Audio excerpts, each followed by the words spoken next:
Good evening students. आज हम class 9th के लिए मोशन चैप्टर पर रिवीजन करेंगे। तो मेन जो टॉपिक है हम उस पर डिस्कस कर लेंगे, मेन जो डेफिनेशंस हैं। तो सबसे पहले हम आते हैं डेफिनेशंस कि रेस्ट क्या है, रेस्ट क्या है। ठीक है, तो देखिए कोई भी बॉडी, जैसे मान लेते हैं एक रेफरेंस मान लेते हैं, है ना, एक रेफरेंस मान लेते हैं। हम यहाँ से एक पोजीशन देख रहे हैं। ठीक है, अपने आप को मान लो कि आप किसी घर पे बैठे हुए हो, कहीं बैठे हुए हो, तो आप अपने आप को यहाँ मान लो, और कोई बस है जो यहाँ पर खड़ी है। ठीक है, अब यहाँ से आपके घर से उस बस की दूरी जो है वो लगातार बदल रही है क्या? नहीं, बदल नहीं रही है। डिस्टेंस तो कांस्टेंट है। ये पोजीशन, इसी को बोलते हैं पोजीशन। ठीक है, आपके घर से उस बस की दूरी अगर ये चेंज नहीं हो रही है, इसका मतलब क्या है? वो रेस्ट में है। आपने रात में भी देखा तो बस खड़ी थी, सुबह भी देखा तो बस खड़ी थी, दोपहर में भी देखा तो बस खड़ी थी। इसका मतलब ये डिस्टेंस बदल रहा है? नहीं बदल रहा है। तो रेस्ट का डेफिनेशन यहीं से तैयार होगा कि a body is said to be in rest if its position does not change with respect to the reference frame. Reference frame के रेस्पेक्ट में उसका पोजीशन चेंज नहीं होता है। अब आइए मोशन। मोशन क्या है? ठीक है, तो मोशन क्या है? अब यही बस जो है वो पहले यहां पर थी, अब थोड़ी देर के बाद ये आगे बढ़ गई मान लीजिए, तो ये दूरी बदल गई। आपके घर से हम, आप मान लो यहाँ पे ओरिजिन है ना, ये एक्स है और ये वाई है, तो ये रेफरेंस है। तो अब आप यहीं से, आपको मैंने रेफरेंस फ्रेम मान लिया। अब यहाँ से ये दूरी तो R1 हो गया, और उसके बाद ये दूरी क्या हो गया? R2। यानी बस पहले यहाँ थी, थोड़ी देर बाद बस यहाँ पहुंच गई। इसका मतलब इसका पोजिशन क्या हो रहा है? चेंज कर रहा है। तो मोशन क्या हो जाएगा कि मोशन वह है कि ठीक है, किसी भी बॉडी का अगर पोजीशन चेंज करने लगे रेफरेंस फ्रेम के रिस्पेक्ट में, तो उसको हम मोशन कहते हैं ना। ठीक है, body said to be in motion if its position changes with respect to reference frame. इसको हम लोग कहते हैं रेफरेंस फ्रेम, रेफरेंस फ्रेम। ठीक है, अब आइए यूनिफॉर्म मोशन। यूनिफॉर्म मोशन में क्या है कि बॉडी जो है इक्वल डिस्टेंस चल रहा है। ठीक है, 10 किलोमीटर मैंने बना दिया, यहां से भी 10 किलोमीटर बना दिया, और टाइम लगा रहा है 1 आवर। यहां भी टाइम लगाया 1 आवर, यहां भी टाइम लगाया 1 आवर। तो if a body covers equal distances in equal interval of time. देखिए टाइम यहां से यहां जाने में 1 घंटा लगा ट्रेन को मान लीजिए, या बस को, या है ना, तो 1 घंटे बहुत स्लो चल रही है, तो 1 घंटे में यहां से यहां चल रही है 10 किलोमीटर। अगले घंटे में फिर वो 10 किलोमीटर चल रही है, फिर अगले नेक्स्ट इसमें टाइम तो 1 आवर लग रहा है सब में, लेकिन डिस्टेंस भी सब में क्या है? 10 10 10। यानी ये टाइम इंटरवल भी कांस्टेंट है और डिस्टेंस भी कांस्टेंट है। इसका मतलब, तो इसका डेफिनेशन क्या बना? इसका डेफिनेशन ये बना कि if a body covers equal distance, if a body covers equal distance in equal interval of time, cover कर रहा है equal distance in equal interval time, तो इसको हम क्या बोलेंगे? Uniform motion.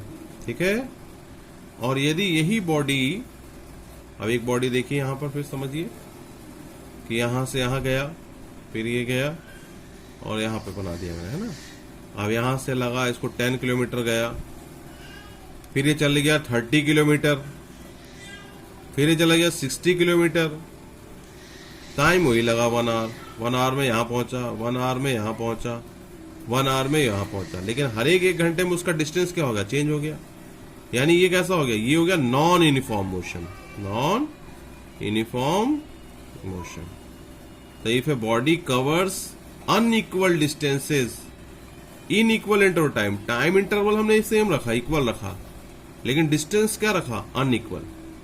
If a body covers unequal distance in equal interval time, then the motion of body is said to be non uniform motion.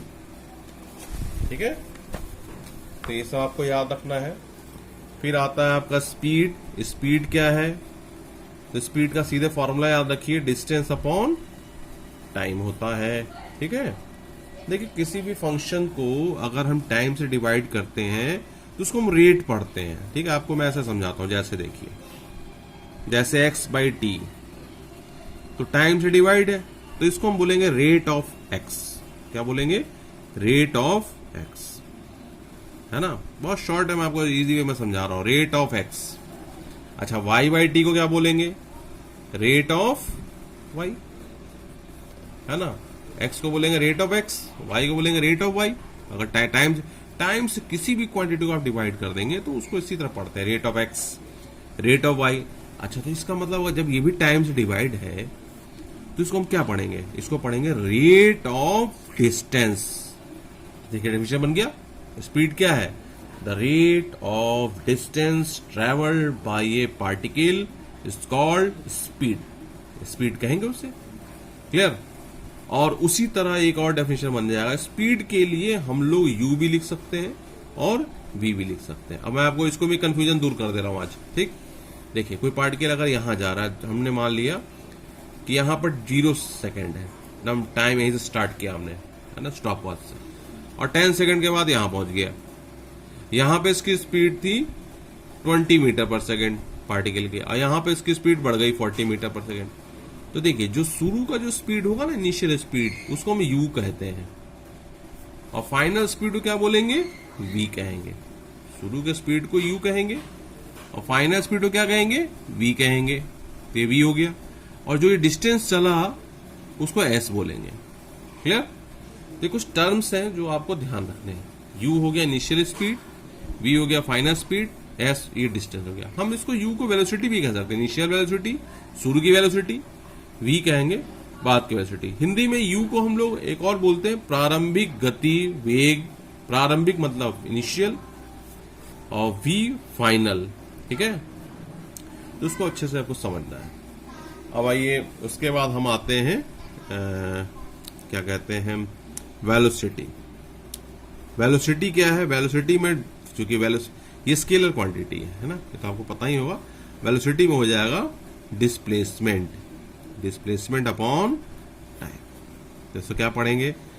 It is, मैंने तो definition आज बताया था आपको, जैसे x/t को रेट ऑफ x पढ़ते हैं, y/t को रेट ऑफ y पढ़ेंगे, तो डिस्प्लेसमेंट अपॉन टाइम को क्या पढ़ेंगे? It is the rate of displacement of A particle, clear. तो आज हमने स्पीड, वेलोसिटी पर काफी डिस्कशन किया। अब हम लोग अगले सेक्शन में डिस्टेंस, डिस्प्लेसमेंट पर डिस्कशन करेंगे, ठीक है। आप इस सबको रिवाइज करते रहिए, ठीक है। Best of luck, God bless you, thanks.